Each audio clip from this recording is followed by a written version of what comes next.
I just had a thought today. We're out busy doing a lot of rentals and a lot of deliveries, and certain customers treat you differently, and they treat your business differently. And I guess the important thing for the day to remember is that if you allow a customer to devalue your business, then they are not going to treat your business the way that it should be treated. And the reason that I said this is if you have a customer who asks for massive discounts or says that they have needs well beyond their budget, and that you need to give it to them for whatever cost, or can't you just bring it for a half price or free, or a multitude of things that they're going to say or do, or the way that they're going to act. The problem that you run into is that customer doesn't believe that you have a viable business with other customers that are depending on you, because you have agreed to lower your standards to try to help them. So the moral of this story is that when you allow a customer to devalue your business, then they no longer treat your business like it is a business, and instead they will continue to demand things that are outrageous.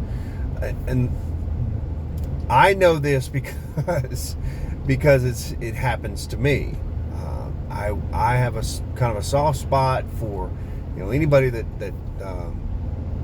has these needs and concerns within the community, and I understand that there's organizations out there that want to put on events, and I will agree to do certain events. And sometimes I do it for massive discounts, simply because, not because I'm trying to get extra anything, advertising or anything like that, but because I want to help these organizations, and I want to inevitably, put my units, in front of kids and let them play and have fun. That's what they're there for, And so,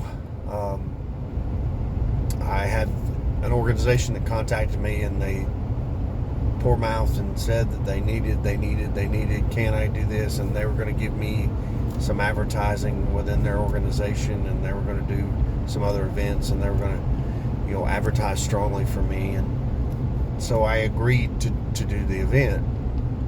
And then a few days later, they called back and they extended the event for a second day, which means that they expected more for, again, less. And again, the discount starts dwindling at that point. And then they needed attendance. And again, you start tagging these numbers on. I have to have somebody there, and it has to be, X amount of hours for a day. And now they've put it for 2 days. And then to kind of top it all off, I did the event, put the event out there, and they texted me in the middle of the event, or emailed me in the middle of the event, and asked if I could, it was supposed to rain on the second day, could I just leave it for a third day at no cost? Now, if you're looking at my business and you're thinking that my business, first of all, is valued at this huge discount, and then it's valued at 3 days for the less than a price of one, you have no concern about my business or my employees or anyone else that's out there, renting my units. So you've totally devalued my business. You've turned my business into something that is there to cater to whatever needs you have for a hugely discounted price. And those kind of customers may be wonderful people, but they're not wonderful customers, and they're not good for your business. Just kind of keep that in mind. And I'm going to try to keep it in mind as well. there is a point where you have to say no. There's a point where you have to walk away and say it's just not. That's not what I'm here for, and that's not what's best for my business and for my other customers as well. So, all right, guys, thanks for listening.